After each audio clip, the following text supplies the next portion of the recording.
بسم اللہ الرحمن الرحیم۔ السلام علیکم ورحمۃ اللہ وبرکاتہ۔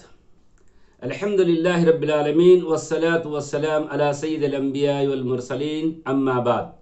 محترم سامعین کرام، اسلامی طرز زندگی سے درس پیش کیا جا رہا ہے جس کا عنوان ہے فرشتوں پر ایمان۔ یہ بھی ایمان کے 6 ارکان ہیں، ان میں سے ایک رکن ہے فرشتوں پر ایمان۔ فرشتوں پر ایمان عقیدہ اور ایمان کی بنیادوں میں سے ایک بنیاد ہے۔ اس وقت تک کسی شخص کا ایمان درست نہیں ہو سکتا جب تک وہ فرشتوں پر ایمان نہیں رکھتا۔ اللہ تعالیٰ سورہ بقرہ میں ارشاد فرماتا ہے، کل من آمن باللہ وملائکتہ وکتبہ ورسلہ الی آخر الآیہ۔ یہ سب اللہ تعالیٰ پر، اس کے فرشتوں پر، اس کی کتابوں پر، اس کے رسولوں پر ایمان لائے۔ فرشتے اللہ تعالیٰ کی اشرف اور افضل مخلوق میں سے ہے، اور رسول صلی اللہ علیہ وسلم نے فرمایا، اللہ تعالیٰ نے فرشتوں کو نور سے پیدا کیا، جنات کو آگ کے شعلوں سے پیدا کیا، اور حضرت آدم کو یعنی انسانوں کو مٹی سے پیدا کیا۔ فرشتے اللہ تعالیٰ کی اطاعت و فرما برداری کرتے ہیں، نافرمانی نہیں کرتے، جیسے کہ اللہ تعالیٰ سورہ تحریم میں ارشاد فرماتا ہے، لا یعصون اللہ ما امرہم ویفعلون ما یؤمرون۔ فرشتے اس کی نافرمانی نہیں کرتے، جو حکم دیا جاتا وہ وہی بجا لاتے ہیں۔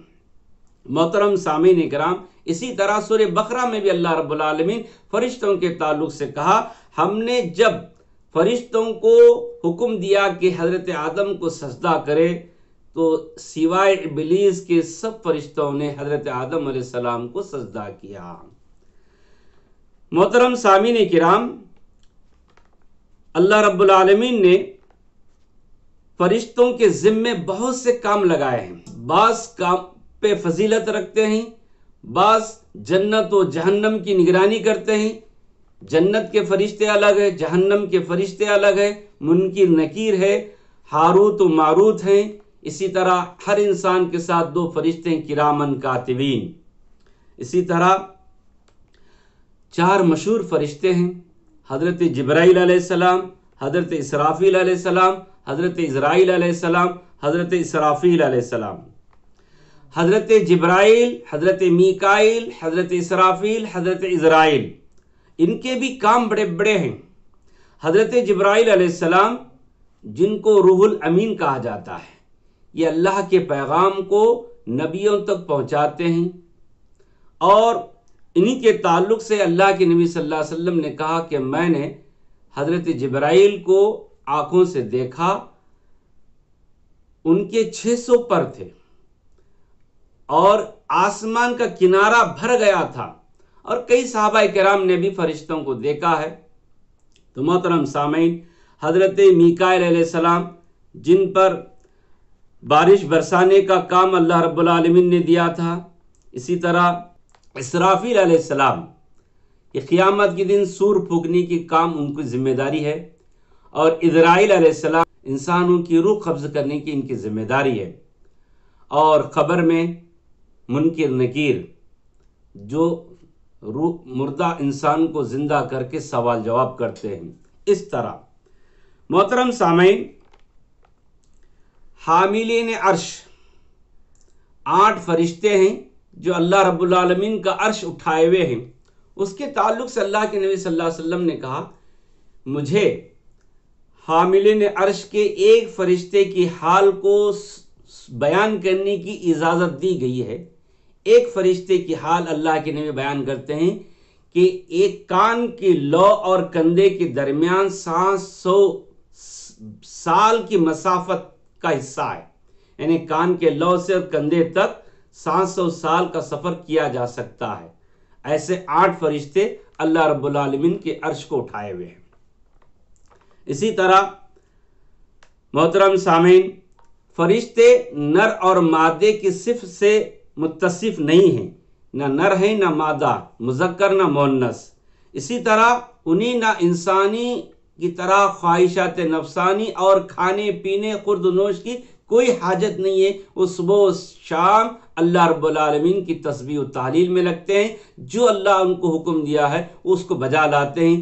جیسے آپ لوگوں کو معلوم ہے کہ اللہ رب کے نبی صلی اللہ علیہ وسلم نے کہا کہ عصر کی نماز اور فجر کی نماز میں فرشتوں کی ڈیوٹی بدلی جاتی ہے. اسی طرح اللہ کے نبی صلی اللہ علیہ وسلم نے کہا ہر جمعہ مسجد کے دروازے پر 2 فرشتے دفتر لے کے کھڑے ہوتے ہیں. جو سب سے پہلے مسجد میں داخل ہوتا ہے اس کا نام درج کرتے ہیں، اور جب امام خطیب خطبہ شروع کرتا ہے تو فرشتے اپنا دفتر بند کر کے خطاب سننے کے لیے بیٹھ جاتے ہیں. اسی طرح اللہ رب العالمین نے سورہ بقرہ میں ارشاد فرمایا جو شخص اللہ تعالیٰ کا، اس کے فرشتوں کا، اس کے رسولوں کا، حضرت جبرائیل حضرت میکائیل کا دشمن ہوا تو یقیناً اللہ تعالیٰ ایسے کافروں کا دشمن ہے. فرشتے آسمانوں میں رہتے ہیں. رسول صلی اللہ علیہ وسلم نے فرمایا آسمان چر چرا رہا تھا. اس کا چر چرانا حق ہے کیونکہ فرشتے اتنی تعداد میں ہیں کہ 4 انگلی کی جگہ بھی خالی نہیں کہ جس میں کوئی فرشتہ سجدہ کر سکے.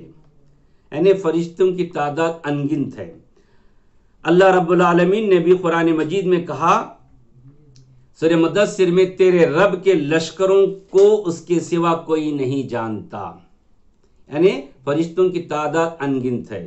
معراج کے وقت نبی کریم صلی اللہ علیہ وسلم نے بیت معمور کے تعلق سے حضرت جبرائیل سے دریافت کیا تو حضرت جبرائیل نے اللہ کے نبی صلی اللہ علیہ وسلم کو بتایا کہ یہ بیت معمور ہے جس میں ایک دن 70,000 جو فرشتہ آج کی تاریخ میں داخل ہوا ہے پھر قیامت تک اس کی باری نہیں آتی. اسی طرح اللہ کے نبی صلی اللہ علیہ وسلم نے کہا قیامت کے دن جہنم کو لایا جائے گا. جہنم کے 70,000 لگام ہوں گے اور ایک لگام کو 70,000 فرشتے کھینچتے رہیں گے. تو معلوم ہوا اس آیت سے اور دونوں حدیثوں سے کہ فرشتوں کی تعداد انگنت ہے، ان کو کوئی شمار نہیں کیا جا سکتا. تو لہذا ہم تمام کو چاہیے کہ فرشتوں پر ایمان لایا جائے. اور فرشتے کبھی کبھی انسانی شکل میں بھی آتے ہیں. خود حضرت جبرائیل نبی کریم صلی اللہ علیہ وسلم کی خدمت میں دہیہ بن کلبی کی شکل میں وحی کو لے کر اللہ کے نبی صلی اللہ علیہ وسلم کی خدمت میں حاضر ہوتے تھے. اور حضرت جبرائیل علیہ السلام نے ہی اللہ کے نبی صلی اللہ علیہ وسلم کو 5 وقت کی نماز سکھلائی، امامت فرمائی. اور ایک دفعہ اللہ کے نبی صلی اللہ علیہ وسلم فرماتے ہیں کہ میں بیمار تھا. حضرت جبرائیل آئے اور کہا کہ اللہ کے نبی آپ بیمار ہیں؟ میں نے کہا ہاں. تو اللہ کے نبی صلی اللہ علیہ وسلم کو حضرت جبرائیل نے دم کیا. اس طرح ایک دفعہ حضرت جبرائیل علیہ السلام اللہ کے نبی صلی اللہ علیہ وسلم کی خدمت میں آتے ہیں جو عمر بن خطاب رضی اللہ سے مروی حدیث سے مشہور و معروف ہے جس کا نام ہی جبرائیل حدیث جبرائیل ہے. جب حضرت جبرائیل علیہ السلام آئے صحابہ کے درمیان سوال جواب کیا. جب رخصت ہوئے تو اللہ کے نبی صلی اللہ علیہ وسلم نے سوال کیا کیا بتاؤ میرے ساتھی یہ سائل کون تھا، یعنی یہ سائل کون تھے؟ تو صحابہ نے کہا اللہ اس کے رسول بہتر جانتے ہیں. تو اللہ کے نبی صلی اللہ علیہ وسلم نے کہا یہ حضرت جبرائیل تھے جو آپ کو دین سکھلانے کے لیے آئے تھے. تو محترم سامعین کرام اس طرح فرشتوں کے تعلق سے اللہ رب العالمین نے اور اللہ کے نبی صلی اللہ علیہ وسلم نے ایمان لانے کا حکم دیا ہے. تو لہذا ہم تمام کو چاہیے کہ بغیر شک و شبہ کے تمام فرشتوں پر ایمان لائیں. اللہ تعالیٰ سے دعا ہے کہ اللہ تعالیٰ ہم تمام کو ان باتوں پر عمل کرنے کی توفیق عطا فرمائے، ایمان کی دولت سے مالا مال کرے. السلام علیکم رحمۃ اللہ وبرکاتہ.